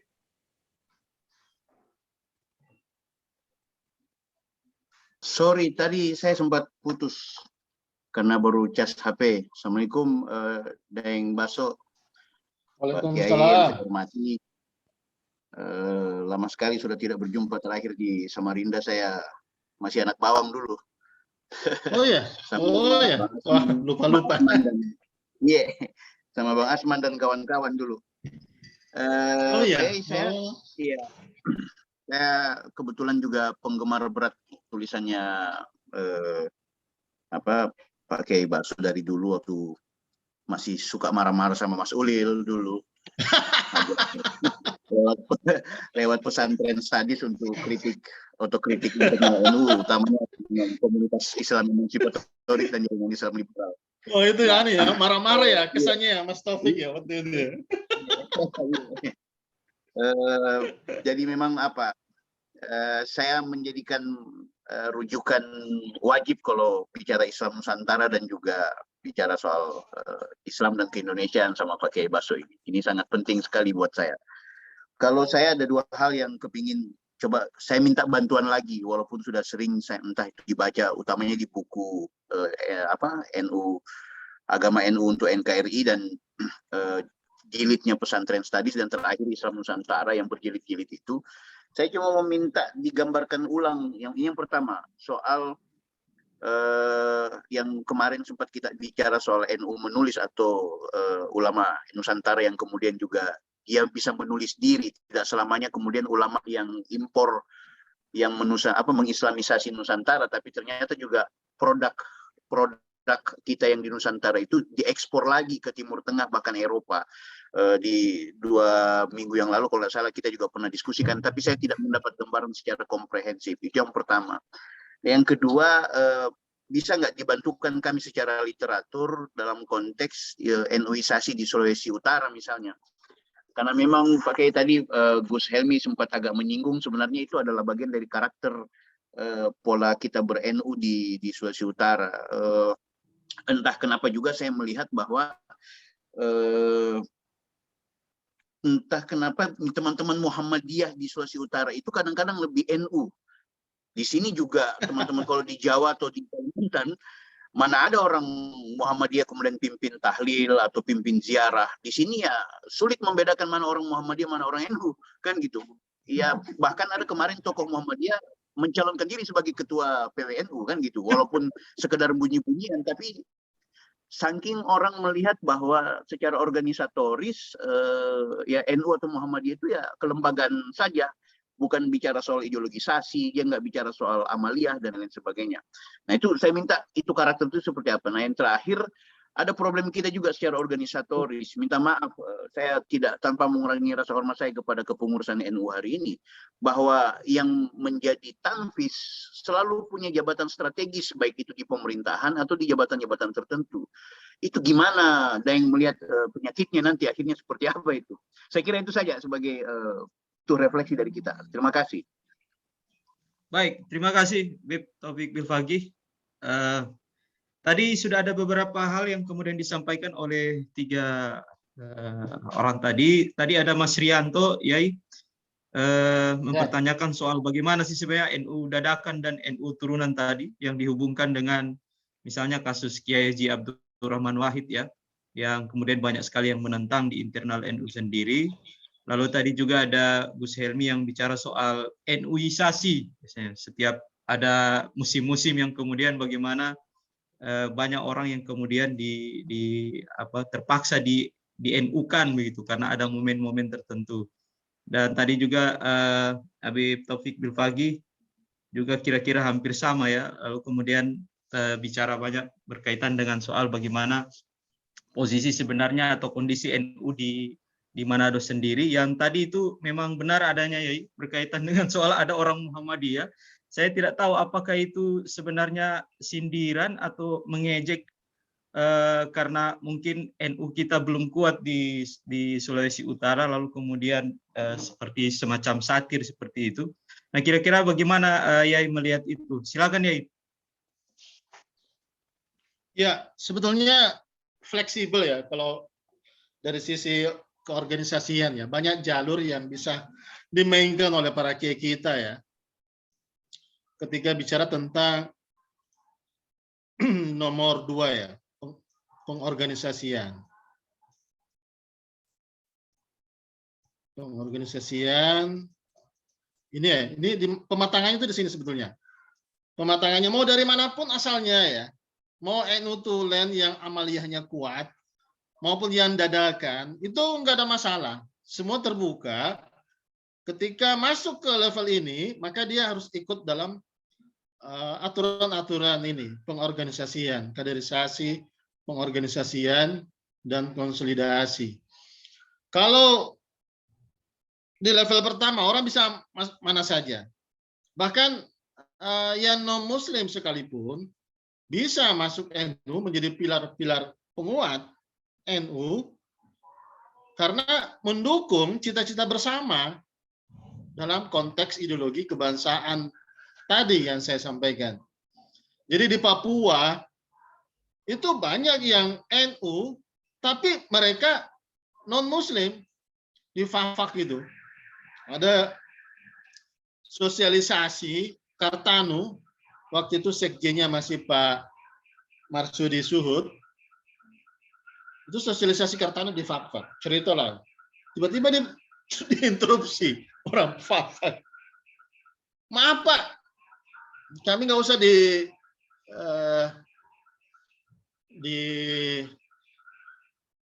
ditanyakan komitmen ke-NU kami. Nenek moyang kami dulu itu sudah NU. Wah, itu. Bayangin. Kaget kan Pak Kiai Marsudi. Lah ini nggak tahu baik dari mana kok bisa nenek moyangnya dulu itu sudah NU. Artinya mereka ber-NU itu pada level ini, pengorganisasian. Meskipun amaliyahnya bukan amaliyah NU. misalnya mereka non-Muslim, kalangan Nasrani, seperti halnya di NTT dan di Sulawesi Utara. Tapi mereka diorganisir ikut menjadi bagian dari satu kebersamaan membesarkan NU pada level Jam'iyah. Nanti kalau sudah besar pada level Jam'iyah, maka otomatis akan membesarkan ideologi kebangsaan.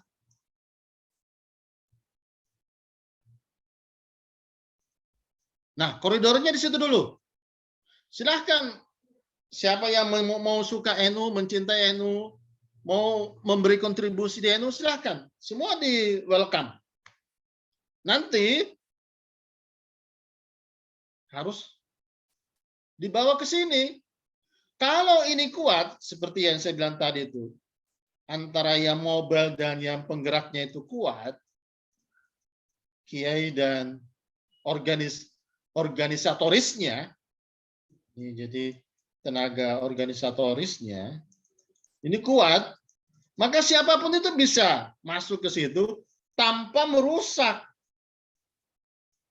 di dalam tubuh internal NU sendiri. Karena ini jalan, kaderisasinya, konsolidasinya jalan, penyusunan kekuatannya juga jalan, dan pilar-pilar ke-NU-nya pun juga tetap eksis. Tidak ada yang namanya antagonisme antara NU yang kiai dengan NU yang politisi. Dari manapun asal-usulnya. Semuanya di-welcome. Maka ketika NU menjadi partai dulu itu siap, semua dirangkul, semua diakomodasi.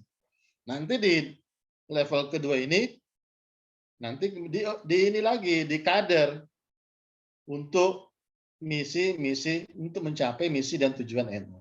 Jadi NU dadakan nggak ada istilah NU tulen dan versus NU dadakan. Itu hanya pada level nomor 1.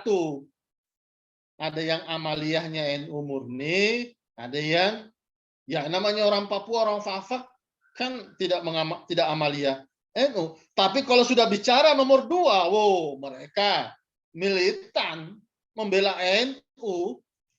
Oh, mereka membela Gus Dur. Mereka membela simbol-simbol NU. Mereka membela muruah kiai. Nah, itu berarti mereka tuntas di sini. Nah, ini pentingnya mereka hadir di sini, meskipun dari nomor 1 itu bukan amaliyah NU, tapi mereka memperkuat NU dalam posisi mereka sebagai konektor. Wah, ini dahsyat namanya.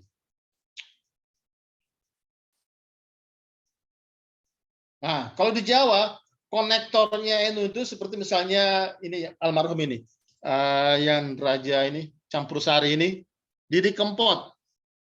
Nah, ketika Didi Kempot itu datang ke NU, acara-acara NU, dan kemudian bicara tentang NU, dan mempanggungkan NU dalam setiap pentas-pentas musiknya, Didi Kempot itu menjadi konektornya NU. Bukan kader NU asli, tapi ketika menghadirkan NU ke pentas publik yang lebih besar, ribuan audiensnya, maka Didi Kempot itu menjadi konektornya. Pada level 2 ini. Bahkan bisa lebih canggih lagi, bisa menjadi konektor pada level ideologisasi keislaman, ke-NU-an, kebangsaannya, ideologinya. Nah, kalau bicara NU-isasi di Sulawesi Selatan, di Sulawesi Utara, maka carilah di dalam segmen masyarakat kita di Minahasa, di Sulawesi Utara, di Tondano, atau di mana saja di Sulawesi Utara, yang bisa berfungsi sebagai konektor, bukan destruktor atau kontraktor. Bahaya itu kalau jadi kontraktor itu. ngontrakin NU untuk orang lain. Atau ngontrak di NU, ngontrak abadi seperti anak kos-kosan. Kalau sudah selesai urusannya, baru kemudian tinggalkan NU. Cari yang merupakan konektornya di kalangan non-Muslim, Minahasa misalnya, itu kan ada tradisi bangun masjid, itu yang non-Muslim pun ikut juga membangunkan rame-rame kan. Sama juga ketika bangun gereja, yang Muslim juga ikut membantu bersama-sama. Kenapa? Karena ada suasana ini, saling gotong royong. Jadi mereka yang non-Muslim membantu pembangunan masjid. Kenapa? Karena serasa memiliki. Tidak ada namanya anak mental anak kos-kosan, nggak ada. Karena rasa memilikinya kuat. Maka ketika masyarakat butuh apa? Masjid, meskipun di situ Muslim minoritas, masjid dibangun bersama-sama. Kenapa? Karena hubungan antar komunitas itu sudah saling memiliki. Maka non-Muslim bisa menjadi konektor di situ. Bagi kehadiran NU, masjid dibangun, gereja dibangun, NU juga dibangun. Karena apa? Karena yang non-Muslim bisa menjadi konektornya. Ada tokoh public figure yang atau tokoh milenial atau YouTuber direkrut oleh Lapesdam Manado atau Sulawesi Utara dalam pengorganisasian ini udah menjadi konektor. Wow, konten-kontennya isi NU semua. Sedikit saja menyinggung NU pada YouTuber ini. Oh, dahsyat. Karena posisinya sebagai public figure atau influencer, wah dahsyat. Mampu menghidupkan NU pada level ini, bahkan bisa pada level ini. Nah di sini mau bicara NU tulen, NU dadakan nggak relevan lagi di sini. Ada yang malah yang NU tulen tapi tidak nyambung dengan nomor 2 dan nomor 3. Nggak ada gunanya juga kan. Tapi ada yang NU dadakan tapi membantu proses ini, organizing dan ideologisasi. Jadi konektor. Jadi nggak masalah kalau pejabat menjadi tanfiziyah, masuk ke tanfiziyah, asalkan menjadi konektor, bukan kontraktor. Kalau kontraktor, waduh, kalau sudah selesai kontraknya, sudah terpuaskan syahwat politiknya, ya tinggalkan NU, bukan itu. Kalau lebih banyak kontraktor di tanfiziyah daripada konektor, berarti yang rusak itu adalah ininya, nomor 2 ini. Karena kontraktor mengkader NU. Wah, rusak itu. Rusak NU. Maka akan rusak juga ini. Maka kalau ada yang dari Muhammadiyah, yang dari orang Minahasa, orang, silakan, semua welcome. Nanti kita bangun bersama-sama di sini. Visi bersamanya di sini. Rasa memiliki. Ya, karena visinya, saya pernah ke ini kan, suruh ceramah di gereja di ada gereja terbesar di selain Gemim di Minahasa. Apa namanya? Gereja perkumpulan kerapatan GPM. gereja KGPM, Gus. KGPM. Ya. Kerapatan Gereja Protestan Minahasa. Ya, betul. KGPM. Saya sempat diundang di sana. Dan lumayan honornya itu. Wah, lumayan itu. Pernah diundang ke sana ceramah di hadapan warga KGPM loh. Dan mereka begini sama NU. saya merinding itu. Ketika saya bicara tentang NU itu mereka begitu hormatnya gitu. Artinya mereka itu makin kuat beragamanya. Nah, tinggal tantangannya ke Gemim ini memang. Nah, ini tantangan sebetulnya untuk kalau gubernur yang sebelumnya ini yang Pak Sarundayan ini kan ini Gemim apa KGPM dia? KGPM ya. KGPM ya? Oh ya, iya. KGPM. Makanya agak nyambung ya. Yang ini Gemim ini ya memang NU masih kurang ini, kurang ini. Kurang connecting ini, perlu ada connecting baru. Dan selama ini memang KGPM yang kuat ini. Nah, artinya visi keagamaannya orang-orang Minahasa memang visi-visi kebangsaan. Dan itu nyambung dengan basis ideologinya NU. Nah, itu yang kayak gitu-gitu bisa masuk sebagai konektor. Jadi yang membuat kita itu connecting dengan orang luar adalah kita bisa kumpul bersama, istilahnya itu dewe-dewe tekatiro, beda-beda agamanya, beda-beda keyakinan, namun tapi nanging kata Kanjeng Sunan Giri, kumpul bae maksudironya. Nah, connectingnya itu mau ketemu maksudiro, kumpul bae maksudiro. Nah, apa maksudironya itu? Kebangsaannya. Nah, coba misalnya Lapesdam bikin ini kaderisasi kebangsaan, tidak mesti di dalam gereja kan, bukan kan juga orang Kristen di sana kan juga ngerti lah masa bikin kaderisasi dalam gereja. Kan ada banyak bangunan kan di kompleks gereja itu kan. Yang Tapi bukan biasa tempat itu, ibadah itu ada ruang aula, ada ruang pertemuan, ada ruang meeting itu kan. Nah, Mas Taufik tahu lah ini semua ini. Nah, di situ aja ruang meetingnya kita bikin kaderisasi kebangsaan pemuda-pemuda religius. Kaderisasi pemuda-pemudi religius kebangsaan. Nah, penyelenggaranya KGPM dan Lapesdam. Oh, dahsyat itu. Nanti kalau ada channel masuk ke Gemim, nah Gemim juga kita ini merapat ke situ. Apa titik temunya? Kebangsaan. Nah, kalau ada yang dari KGPM mau memberi kontribusi di organisasi, monggo kita akomodasi. Apalagi kalau punya posisi seperti gubernur, bupati, wali kota, atau pejabat-pejabat lainnya yang mampu memberikan manfaat. Asalkan kita di sini level 2 ini kuat, yakni kuat kaderisasi dan pengorganisasiannya. Tenaga mobile dan organisatorisnya itu kuat di sini. Nah, kan bisa ini kan. Kalau secara individual kita lemah berhadapan dengan pejabat, diperkuatlah secara struktural keorganisasian. Ya kan? Itulah pentingnya pendekatan struktural ini.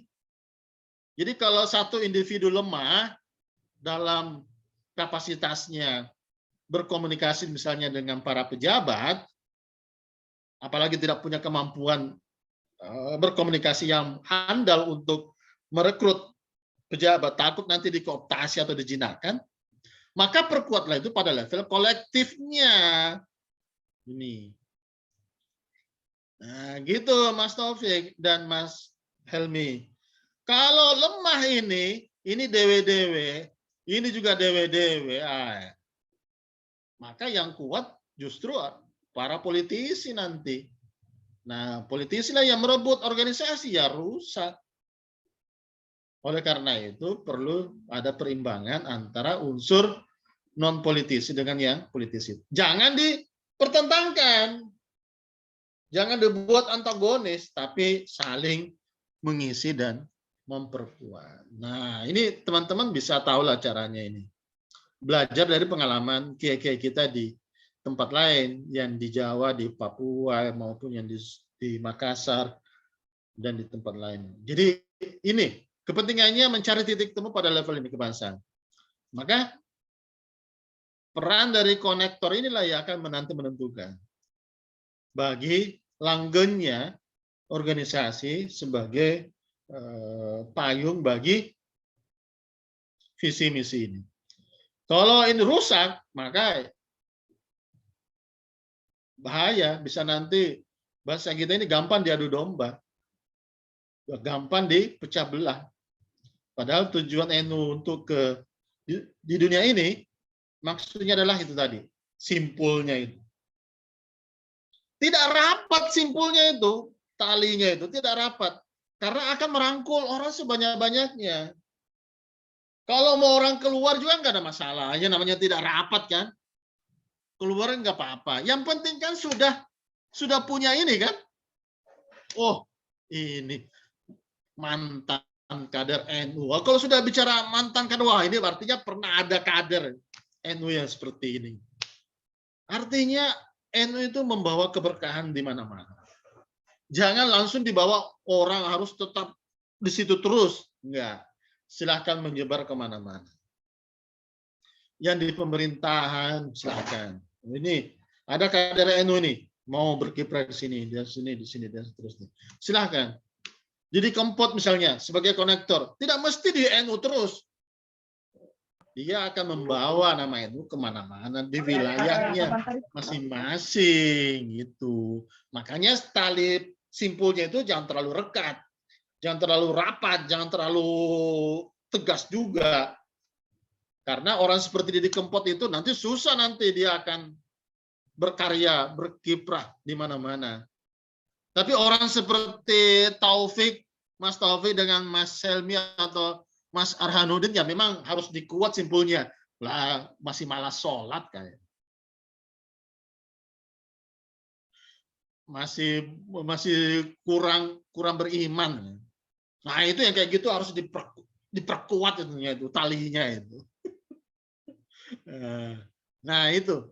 Jadi ada kita tempatkan orang pada tempatnya lah. Mana yang relevan dan memberi kontribusi dari perannya masing-masing bagi kemaslahatan kita bersama. Ketika berkiprah di NU, mereka tahu mana yang maslahat, mana yang mudarat. Nah, itu. Yang penting kita solid di internalnya itu. Nah, ini makanya buku saya ini yang akan ada pelajaran banyak tentang bagaimana membangun organisasi secara solid itu. Nah, pertanyaan Mas Taufik soal Islam Nusantara, wah ini kayaknya butuh ini seminar Zoom edisi kedua ini oleh Lapustan, khusus bicara tentang Islam Nusantara ini. Nanti Mas Taufik yang jadi koordinator ini. Oh iya, itu di program saya, podcast saya nanti itu, Deng. Kalau terlalu terbatas. Iya, terlalu terbatas ini. Ini soalnya kita bicara tentang keorganisasian ini dan ideologisasinya. Soal intelektualnya harus ada lanjutannya memang ini. Oke, nanti Mas Taufik ini sama Mas Arhanuddin ini. Iya, itu urusan saya. Saya kira gitu. Iya. Baik, Pak Rahman, saya mungkin ambil alih karena Pak Rahman lagi low signalnya beliau ini. Meskipun ada di hotel tapi signalnya lagi low bed katanya. Oke.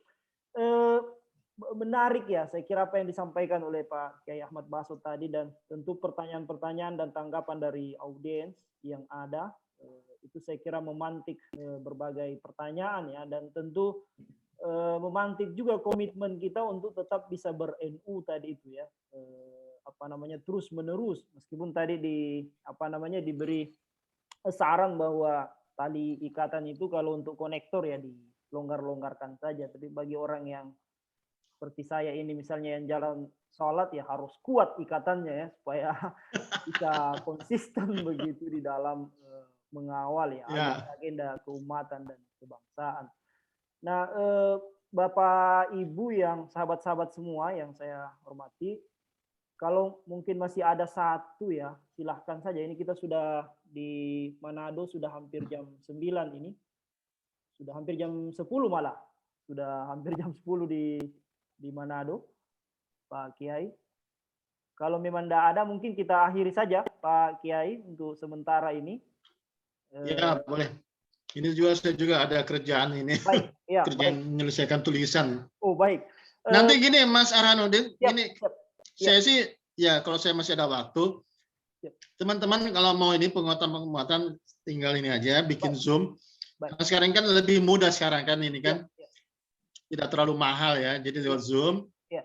Jadi kalau ada lagi yang ingin mau dilanjutkan, silahkan monggo untuk dilakukan follow up-nya. Ya. Tadi sudah ada satu follow up, nanti untuk Mas Taufik nanti yang akan khusus bicara tentang diskusi tentang Islam Nusantara, khususnya untuk konteks Sulawesi Utara. Siap. Nah, nanti kalau ada lagi follow up berikutnya ya, monggo Mas Arhanuddin, Mas Helmi dan juga Mas Rahman, siapa teman-teman yang ada di sahabat-sahabat yang ada di Manado ya, monggo silahkan diatur kembali untuk penguatan, untuk kepentingan penguatan KNU-nya di sana. Baik. Saya kira gitu ya. Baik. Selama saya masih ada waktu ya, monggo dimanfaatkan lah. Karena ini lewat Zoom ini kita harus manfaatkan Zoom ini sebagai media kita untuk sering bertukar pikiran dan bertukar barakah. Siap. Baik, terima kasih Pak Kiai Ahmad Baso. Tentu kita di Lakpesdam punya niatan khusus untuk mendatangkan Kiai Ahmad Baso ke Manado ya. Jangan sampai cuma orang gereja yang ngundang, kita di NU enggak pernah ngundang. Jangan sampai keberkahannya masuk ke gereja lalu kita NU enggak dapat berkahnya. Kita berupaya secara serius mendatangkan beliau, dan tentu di samping di sela-sela waktu beliau kita mungkin akan buat kegiatan rutin ya terkait soal penguatan tradisi ke-NU-an dan tentu tradisi intelektual ya, karena kita tahu Pak Ahmad Baso ini sangat produktif di dalam menulis buku-buku terkait soal NU, terutama soal NU Studies juga ya. Mungkin nanti kita akan bikin webinar untuk Pak Arhan, minta izin Pak Arhan. Siap. Sekaligus di forum ini juga mau ke Daeng Ahmad Baso. Kebetulan kader-kader kita yang di NU dan juga teman-teman IAIN itu mendaftar di sekolah Islam Nusantaranya Daeng Baso itu yang Januari. Kalau bisa nama-nama khusus. Ya, ngaji naskah. Saya kira ada beberapa nama ya dari Manado ya. Sudah. Saya sudah konfirmasi ke Pak Asman dan teman-teman juga lewat apa. Mudah-mudahan bisa diapalah. Itu orang-orangnya pesertanya ada juga hadir di sini. Jadi saya menjalankan amanatnya sudah. Ya, insyaallah barakah. Iya, terutama teman-teman Lakpesdam itu wajib ikutlah itu sekolah Islam Nusantara nanti di Januari ya. Itu wajib hukumnya. Fardu ain lah kira begitu. Bukan fardu kifayah lah. Wajib mughalazah. First class wajib. Baik, pada akhirnya tentu Zoom meeting ini tentu akan berakhir di sini, tetapi tentu semangat dan komitmen kita terhadap NU dan kebangsaan tetap akan berlanjut, dan tentu kita berharap Pak Kiai Ahmad Baso bisa meluangkan waktu untuk tetap connecting dengan kita di Manado ya, di NU Manado. Amin. Bantu kita, dan tentu kita berdoa semua semoga Pak Kiai Ahmad Baso bisa sehat selalu ya. Amin. Siapa tahu beliau bisa calon PBNU nanti Bapak. Oh. Itu tim suksesnya ini Mas Taufik nanti. Itu Zoom iyah lain kalau itu Zoom iyah lain lah dibuatkan kalau tidak bisa menjadi PBNU offline yang menjadi PBNU online. Oke. Sekali lagi terima kasih Pak Kiai Ahmad Baso mewakili teman-teman Lakpesdam dan tentu pengurus cabang NU Kota Manado mengucapkan terima kasih banyak atas partisipasi dan kehadirannya. Tentu semua partisipan yang tidak saya sebutkan satu-satu, terima kasih sudah berkenan hadir, dan tentu kita tunggu event dan kegiatan Lakpesdam selanjutnya dengan tentu tema dan pembicara yang berbeda. Terima kasih sekali lagi. Mari kita tutup Zoom kita ini dengan sama-sama melafazkan Alhamdulillahi Rabbil Alamin. Alhamdulillah Rabbil Alamin. Allahumma afiq ila aqwamit. Oke, saya pamit izin ya. Duluan. Terima kasih Pak. Assalamualaikum warahmatullahi wabarakatuh. Waalaikumsalam. Terima kasih. Habib Taufik. Makasih ya. Terima kasih. Sorry, udah optimal. Yuk. Ustadz Helmi, makasih. Saya Pak Farhan. Mungkin nanti kalau sama aku kayaknya podcast aja berdua, tapi nanti ditayangin secara online di YouTube. Jadi live streaming dia. Ya. Jadi sifat